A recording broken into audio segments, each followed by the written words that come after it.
the two-time world champion, WBO Bantamweight champion of the world, Fearless Jerry Peñalosa.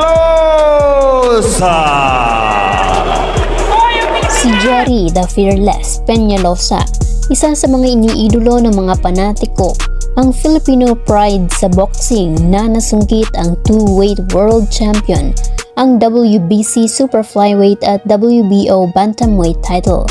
Ngunit sa gitna ng kanyang kasikatan at unti-unting pag-angat ng kanyang karera, isang bakbakan sa ring ang kanyang kakaharapin na magtutuldok sa kanyang makulay at tumatakbong karera. Ang kanyang coach na si Freddie Roach, ang trainer ng nag-iisang pambansang kamao, 8th Division World Champion na si Manny Pacquiao. Ano nga kaya ang nakita nito sa gitna ng laban ni Jerry Peñalosa na nag-udyok sa kanya na tapusin na ang laban at hindi na ito muling isabak sa bakbakan? Ano ang nangyari kay Jerry Peñalosa matapos itong magretiro bilang isang boksingero? Totoo nga ba na ang napangasawa ni Jerry Peñalosa ay isang milyonaryo na napakaganda at matalino? Yan ang ating pag-uusapan sa video na ito. Pero bago ang lahat, huwag kalilimutang mag-like, comment, share at subscribe sa channel kong ito. Si Jeronimo Jerry the Fearless Peñalosa ay pinanganak noong ika-7 ng Agosto 1972 sa San Carlos City sa Negros Occidental. Bata pa lamang ay mahilig na ito sa boxing dahil ang pamilyang Peñalosa ay kilalang pamilya ng mga boksingero, kung saan ang kanyang nakatatandang kapatid na si Dodi Boy Peñalosa ay kilala rin bilang sikat na boksingero at dating world champion noong 1982 hanggang 1995. Taong 1989, sa edad na 16 anyos ay pinasok na niya ang mundo ng professional boxing.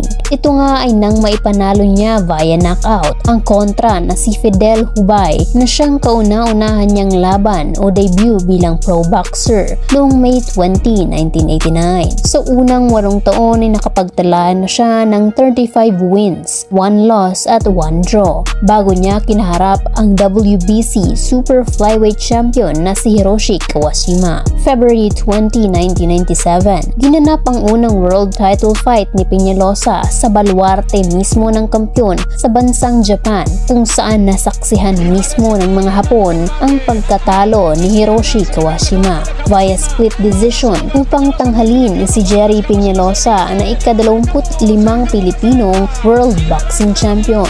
Ser quien es el campeón supermosca del Consejo Mundial de Boxeo.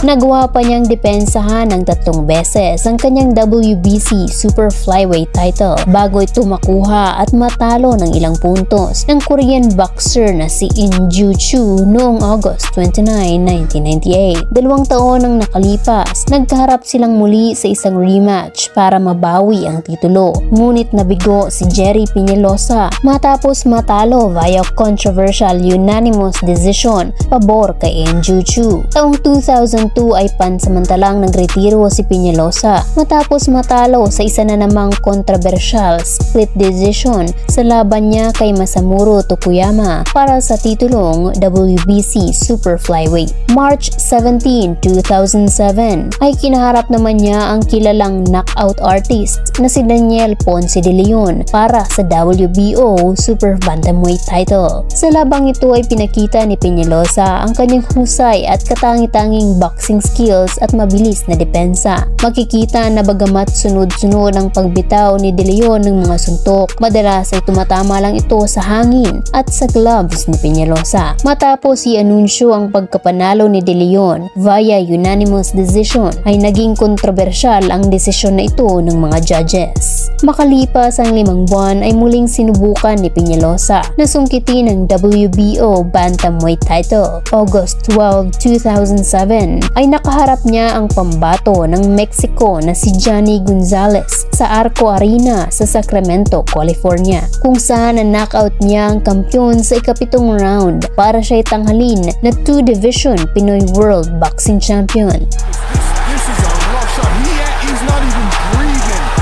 He cannot make it, and this is where the weight has an issue April 25, 2009 ay naganap ang isa sa pinakadelikadong laban ni Jerry Peñalosa na siyang magtutuldok sa kanyang makulay at tumatakbong karera. Hinaharap niya ang Puerto Rican sensation at kapwa WBO World Title holder na si Juan Manuel Lopez para sa WBO Super Bantamweight Championship. Naging maganda ang bungad ng kanilang bakbakan kung saan ay makikita ang kanilang palitan ng mga kombinasyon ng pag-atake. Ngunit nagkaroon ng pagkakataon si Lopez at pinaulanan ng suntok ang ulo at katawan ni Peñalosa, habang si Peñalosa naman ay tuloy pa din sa pag-counterattack sa kabila ng damage na natatanggap. Nagtuloy-tuloy ang pattern ng laban sa mga sumunod na rounds at sa gitna ng bakbakan, isang sintomas ng napakadelikadong sakit ang napansin ng coach at trainer ni Peñalosa na si Freddie Roach, ang Parkinson disease. Kaya naman si labis na pag-aalala nito maging ng kanyang asawa na si Goody. Sa ika-9 na round ay nagbigay na ng warning si Freddie Roach kay Jerry Peñalosa na kailangan niyang patumbahin kaagad ang kontra o mapipilitan siyang tapusin na kaagad ang laban. Ngunit bigo si Peñalosa na gawin ito sapagkat hindi siya makatsyempo sa kalaban at nagpatuloy ang kaparehong pattern ng kanilang bakbakan.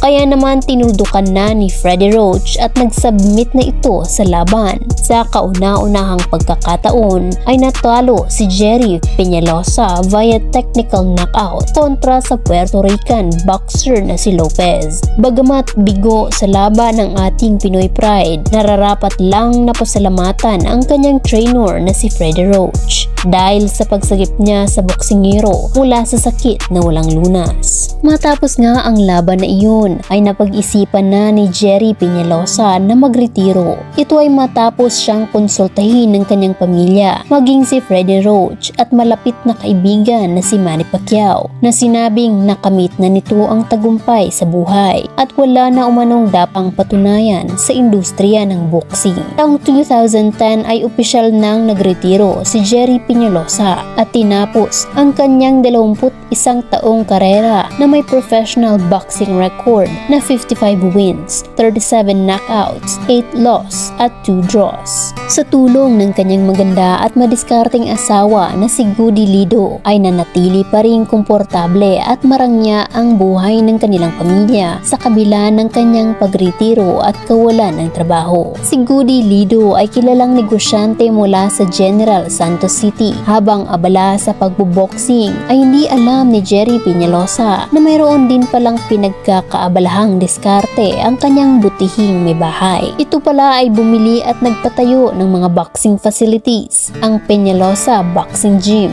na mayroon na ring mga branches sa buong bansa na siyang ginagamit ni Peñalosa sa pag-coach at training sa mga kabataan na nangangarap maging isang world boxing champ kagaya niya. Tinayo din nila ang Jerry Pence Promotions Incorporated kung saan pinopromote at napapanood dito ang iba't ibang laban ng mga bagitong boksingero. Taong 2008 ay nag-coach at naging trainer din siya ng IBF flyweight champion na si Nonito Donaire. Sa ngayon ay abala si Jerry Peñalosa sa pag-coach at train sa ilang mga kilalang boksingero ngayon, kabilang na ang kanyang pamangkin na si Dave Peñalosa. Hanggang dito na lamang muna po tayo. Maraming salamat sa inyong patuloy na panonood ng aking mga videos at pagsuporta ng aking channel. Kung bago ka pa lang dito ay mag-like, comment, share at subscribe ka na rin para ma-notify ka sa mga susunod kong uploads.